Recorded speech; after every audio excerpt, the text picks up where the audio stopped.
Hello, bonjour, merci d'être ici. Thank you for being here. I would like to begin today by acknowledging that we are gathered on the traditional territory of the Algonquin people. L'annonce d'aujourd'hui a une importance significative, non seulement pour moi, mais pour tous les Canadiens. C'était important pour moi d'être accompagné par mes collègues, l'honorable Patty Hajdu et la ministre de la Santé et l'honorable Carla Qualtrough, la ministre de l'Emploi, du Développement et de la main-d'œuvre et de l'inclusion des personnes handicapées. Today, we are pleased to introduce changes to Canada's medical assistance in dying legislation in the House of Commons. The changes we proposed in February in former Bill C7 were meaningful and significant. Today's bill is the same. These proposed amendments to the Criminal Code's provisions on medical assistance in dying directly respond to the Quebec Superior Court decision in Truchon from September 2019. The proposed changes also help address other issues that received considerable attention during our consultations with Canadians, practitioners, experts, and stakeholders. En juin dernier, alors que nous traversions une pandémie mondiale, j'ai dû déposer une demande de prolongation supplémentaire de 5 mois à la Cour supérieure du Québec. Malgré les efforts de la COVID-19, nous allons travailler avec acharnement pour que les amendements que nous proposons soient effectifs d'ici le 18 décembre 2020. When we are talking about this issue, we are talking about people who are suffering, families going through the most difficult time in their lives. So when it comes to these deeply personal and complex issues, we must act responsibly and, most importantly, with compassion and empathy. L'aide médicale à mourir est une question profondément personnelle. Lorsque nous avons consulté plus de 300 000 Canadiens, ils nous ont raconté leurs histoires, leurs souffrances. Ils ont parlé de leur famille et de leurs valeurs. Il est clair que la proposition que nous faisons aujourd'hui aura des impacts importants et que nous devons être à l'écoute des besoins des citoyens. The legislation widens the eligibility by removing the requirement that a person's death be reasonably foreseeable. This responds directly to the Truchon ruling. As a result of this change, we have created 2 tracks within the framework, one for patients whose natural deaths are reasonably foreseeable, and a second for those whose natural death is not. Dans les 2 cas, les souffrances doivent être intolérables, le patient doit être atteint d'une maladie incurable et son état de santé doit avoir atteint un stade irréversible. We have also said that we would listen to the stories on the ground and act in areas that have the clear consensus of the Canadian public. Nous savons qu'il y a des patients qui remplissent tous les critères pour recevoir l'aide médicale à mourir, mais qui ne sont pas tout à fait prêts. Parce qu'ils craignent de perdre la capacité de consentir, ils choisissent de mettre fin à leur vie prématurément, afin de s'assurer qu'ils pourront avoir le choix alors qu'ils auraient pu passer plus de temps avec leur famille. No one should be faced with that impossible choice. That's why we have reintroduced an amendment that would allow patients who are dying to choose to receive MAID even if they have lost their capacity to consent at the time of the procedure. As a result of these proposed changes, we are also proposing new safeguards. I will let my colleague, Minister Hajdu, speak more to these and other measures in the legislation. Thank you. Merci. Thank you very much, David. And today is indeed an important day because although we've seen the disruption of COVID-19 in all of our lives, this is a priority for our government to reintroduce this legislation. And the legislation comes after an extensive period of consultation, listening to Canadians and asking about their thoughts in terms of what they'd like to see in medical assistance in dying legislation. So I'll take a few moments to go over the nature of a few elements, just like we did last February. During the consultations held to shape the changes, we heard strong support for a bill where some safeguards would be used for persons who are dying, and we also heard strong support for legislation where additional safeguards would be put into place for people who are not dying immediately, but who meet all the other requirements for medically assisted death. And that's why we're taking a two-track approach to medical assistance in dying. The first, where natural death is reasonably foreseeable, and the second, where it is not. The reasonable foreseeability of natural death will no longer be a requirement, but will still guide practitioners in determining which set of safeguards to apply. And this is a very familiar concept for the practitioners as they explain to us. Under the current system, there is a requirement for a 10-day reflection period. We heard time and again that this safeguard does not provide additional certainty or protection, but rather prolongs suffering. So we are proposing to eliminate this reflection period. For those who are at the end of life, the decision to request medical assistance in dying is well considered. And as I said, for many, this period can prolong suffering unnecessarily. The current system also requires that two independent witnesses confirm that the person who has signed a request for medical assistance in dying is who they claim to be, and that no fraud has occurred, such as someone forging a signature. During our consultations, we heard that this requirement was a barrier for many people at the end of their life. As such, we're proposing requiring only one witness and allowing this witness to be a care provider. And for those whose death is not reasonably foreseeable, we would create a new set of safeguards to allow for exploration, discussion, and consideration of options by the person seeking medical assistance in dying with their practitioner. The legislation also requires that the person requesting medical assistance in dying be provided with information on available counseling, mental health supports, disability supports, and palliative care to provide that informed consent. On the waiver of final consent, under the current legislation, some individuals deemed eligible for MAID have chosen to end their lives earlier than they wanted out of fear of losing the opportunity to receive the service. Others have refused to receive medication that can relieve their pain out of fear of loss of capacity. This is unreasonable and unjust, and that is why our government is proposing again to include a waiver of final consent for people whose death is reasonably foreseeable and who have been assessed and approved to receive medical assistance in dying. As I mentioned earlier, this legislation is the result of hearing from Canadians, experts, healthcare providers, and stakeholders. I want to thank them all for their generosity in sharing such personal stories. Canada has also learned a lot from the experience with medical assistance in dying over the last several years. And so as our society changes, so too must our laws evolve to give Canadians the dignity that they deserve at the end of their lives. Thank you. And I'll now turn to Minister Qualtrough.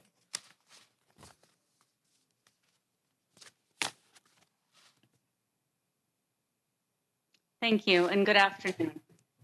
Je suis ici aujourd'hui avec mes collègues, les ministres de la Santé et de la Justice, pour souligner l'importance de la voix des Canadiens en situation de handicap sur cet enjeu important. Medical assistance in dying is a human rights issue. The proposed legislation recognizes the equality rights of personal autonomy and the inherent and equal value of every life. This is what disability advocates have been fighting for tirelessly for decades. This legislation also recognizes the significant role that social, mental health, disability, and community support services play in the full realization of these rights. In doing so, this legislation remains true to the Charter of Rights and Freedoms, the United Nations Convention on the Rights of Persons with Disability, and the principles of the Accessible Canada Act, that everyone must be treated with dignity, everyone must have meaningful options and be free to make their own choices, and everyone must have the same opportunity to make for themselves the lives that they are able and wish to have, regardless of their disabilities. La pandémie nous a montré que beaucoup de nos systèmes ne sont pas en mesure de réellement soutenir et d'inclure tous les Canadiens. Les Canadiens en situation de handicap, de même que bien d'autres communautés, exigent à juste titre que le gouvernement redresse ces inégalités. Moving forward, we'll continue to work with the disability community. We will not shy away from the long overdue conversations that we need to have in our country with respect to disability inclusion and disability discrimination. We will also take action, as laid out in the throne speech, by bringing forward the first ever National Disability Inclusion Plan, one that provides systemic changes to how the federal government interacts with and supports its citizens with disabilities. Thank you. Merci. Nous pouvons prendre les questions maintenant.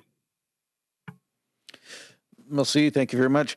So we'll go to the phone lines first. On va passer au téléphone en premier pour 3 questions. Then we'll go to the floor here. Une question avec un suivi, one question with a follow-up, please. And in the room, please go to the mics. If you have a question, s'il vous plaît, vous identifiez puis allez au micro dans la pièce. Operator, over to you for the phone line questions. Thank you. Merci. Please press star one at this time if you have a question. S'il vous plaît, appuyez sur étoile 1 maintenant pour poser une question. And the first question, la première question, est de Catherine Lévesque de la Presse canadienne. Please go ahead. Your line is open. Oui, bonjour, M. Lametti. Donc, une première question pour vous. J'en comprends que c'est donc le même projet de loi exactement que vous présentez qu'au mois de février. Est-ce que vous êtes conscient que la prorogation de votre gouvernement a eu pour effet de retarder cette aide médicale à mourir? Je n'ai pas entendu la partie de la question qui était la question. Pouvez-vous juste répéter? Merci. Désolé. Oui, excusez-moi. Oui, je recommence. Je voulais juste, de un, clarifier si c'était effectivement le même projet de loi que celui que vous avez déposé au mois de février. Et deuxièmement, je voulais savoir, en fait, là, vous êtes obligé de le redéposer, ce projet de loi. Est-ce que vous êtes conscient que c'est entre autres à cause de la prorogation, dans le fond, que vous avez dû retarder cette aide, l'aide médicale à mourir pour les personnes qui en ont besoin? Donc, les réponses sont oui et oui. Donc, oui, c'est le même projet de loi. Et oui, nous sommes très confiants que nous avons trouvé, comme première étape, un compromis qui est acceptable après nos consultations à travers le Canada, avec, comme j'ai dit, plus de 300 000 Canadiens à travers le Canada, ainsi que plus de 125 experts et fournisseurs des services médicaux à travers le Canada. Donc, nous sommes très confiants qu'on peut trouver un consensus dans les deux chambres du Parlement. Est-ce que vous vous êtes déjà assuré de l'appui de tous les partis d'opposition et au Sénat? Nous avons des appuis de certains partis, mais il faut travailler pour avoir un consensus plus ample. Mais comme je viens de dire, nous sommes confiants que ça va aller dans les deux chambres.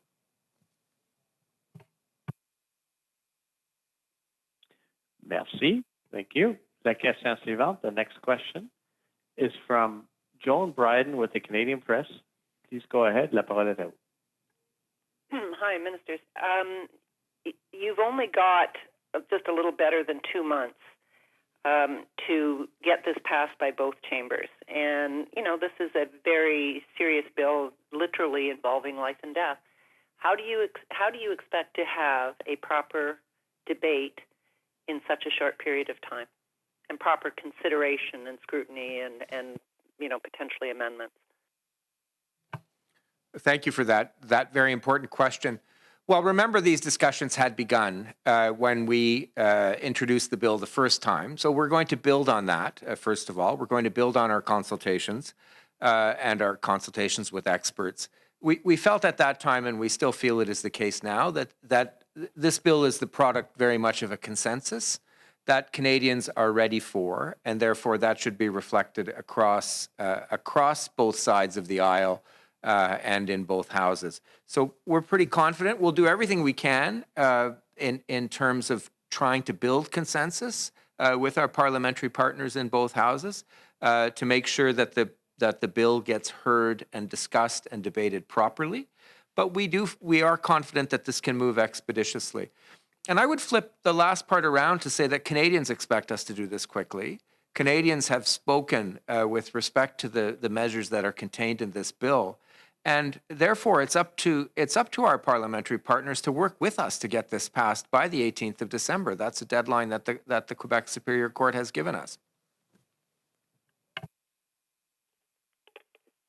Follow up? Go ahead.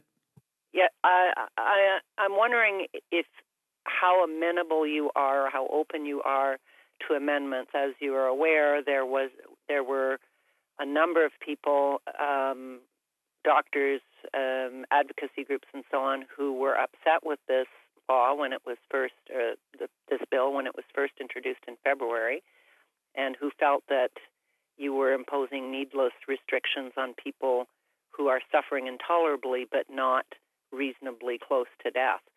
Are you willing to entertain some changes to this? Look, we're always open to a proper parliamentary process. We're always open to considering what other parliamentarians suggest, and that's often based on expert advice and other opinions that are extant in Canadian society. So, of course, we'll be open to looking at that. We do think we are being reasonable in the kinds of criteria that we have. You've heard my two colleagues here today speak on some of the motivations behind those criteria, and the process that led us there.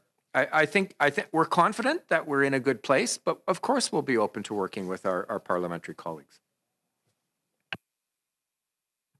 Next question on the phone, if there are any. Yes, sir. Thank you. La question suivante, the next question is from Mélanie Marquis de La Presse. Please go ahead. La parole est à vous. Merci. Ma question est pour Monsieur Lametti. Le projet de loi C7, là, je pense que c'est la même désignation qu'il a, C7 aussi, dans cette nouvelle session. Avait pas franchi encore l'étape du dépôt. Il n'y a pas eu de débat, il n'y a pas eu de comité non plus. Dans quelle mesure êtes-vous confiant de respecter, d'être en mesure de faire adopter la loi d'ici le 18 décembre, qui est la date butoir? Nous sommes très confiants. Je dois dire, d'abord, on avait commencé le processus avec le dépôt dans l'ancien Parlement, dans l'ancienne session. Et donc, on avait commencé à bâtir des ponts, bâtir des relations avec d'autres parlementaires. Nous avons basé ce projet de loi sur des consultations à travers le Canada, avec les Canadiens et les Canadiennes, avec les experts dans le domaine, avec les familles, avec les personnes qui ont eu une expérience avec l'aide médicale à mourir. Et donc, nous sommes très confiants que le peuple canadien est prêt. C'est un consensus qui, je crois, trouve sa réflexion dans le projet de loi. Et donc, nous sommes confiants que nous avons le peuple canadien derrière nous. Et en conséquence, les parlementaires, je crois, vont travailler ensemble pour faire en sorte que le délai soit respecté. Oui, puis merci en suivi toujours pour vous, M. Lametti. Je ne sais pas si vous avez des chiffres, mais depuis le début de la pandémie, donc en mars, saviez-vous s'il y a eu un impact, s'il y a eu une fluctuation du nombre de demandes d'aide médicale à mourir au Canada? Je n'ai pas le chiffre devant moi pour le Canada. On peut vous fournir un tel chiffre si ça existe.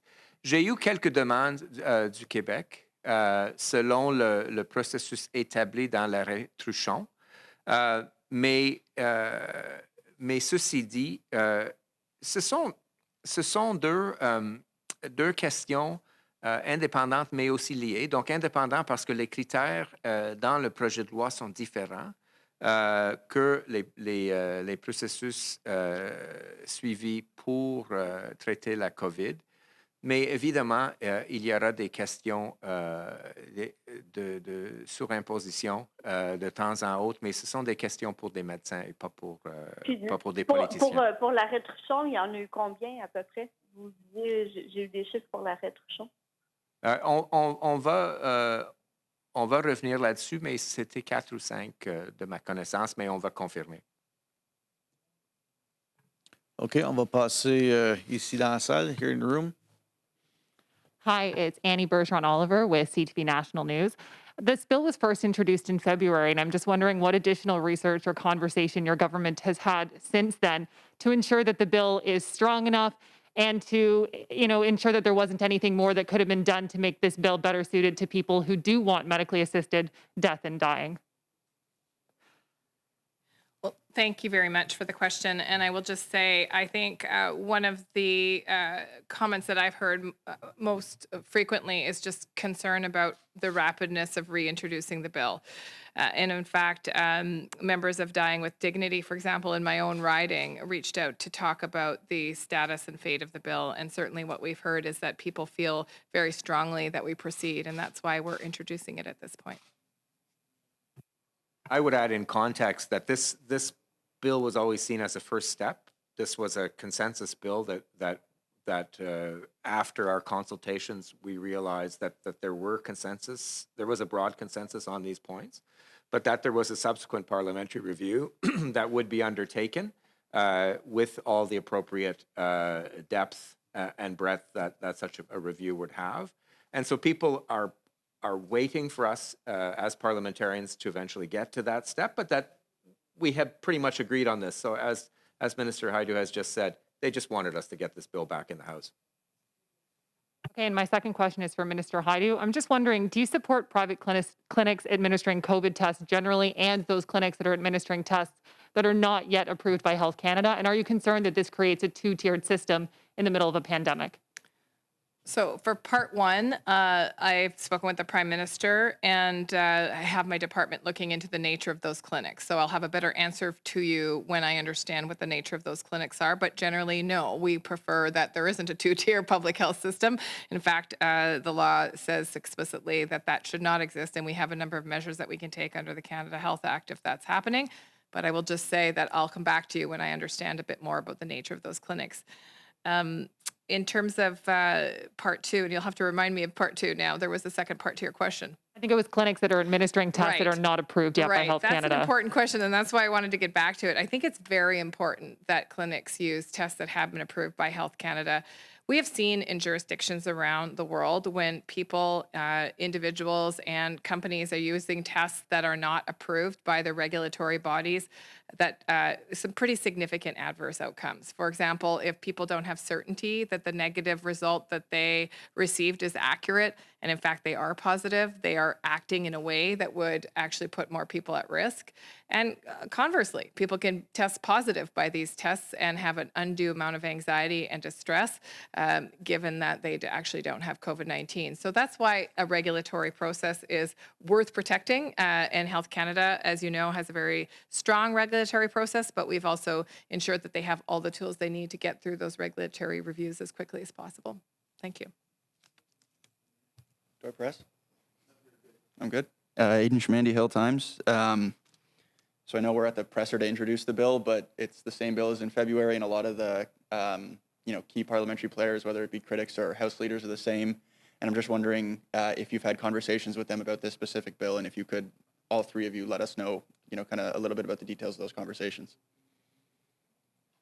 Well, obviously, we talked to our counterparts across the House, and I had spoken to them extensively when we introduced the bill the first time.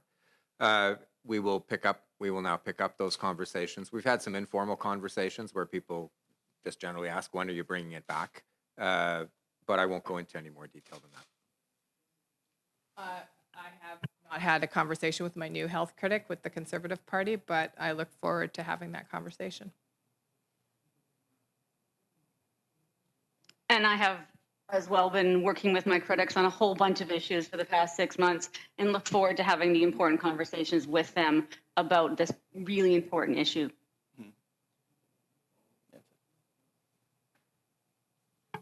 Okay, go for another few questions over the phones.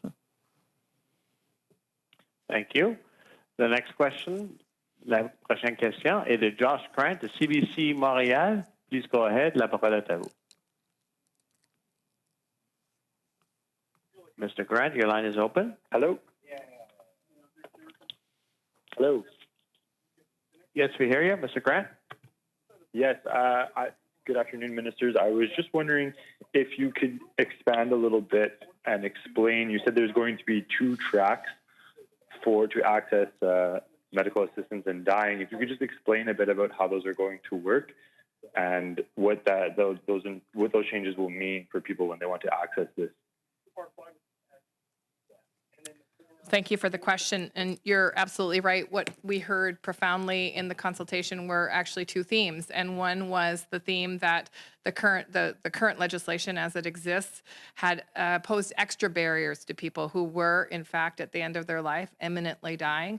And those barriers included things like the 10-day reflection period, which could cause and did cause, in fact, some pretty high-profile cases of extra suffering or people asking to end their life early so that they would not lose the capacity to agree to the final administration of the medication. And then we also heard that people who were not in the case of a situation of imminently dying wanted to be sure that the full suite of supports were available to that person so that they could make the most informed decision possible between obviously themselves, but also their medical provider.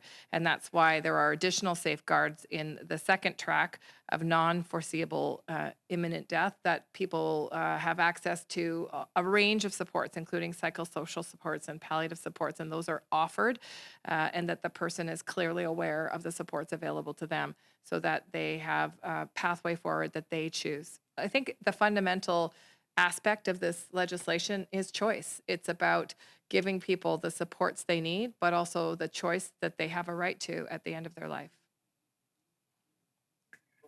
Thank you. And can you just maybe explain why it was important to have those supports and make sure that those are available? And what is the sort of ultimate goal in offering those supports to people looking into this kind of service? I'll turn to Carla, Minister Qualtrough, to speak about that, as she's extensively been active in this particular aspect of the bill.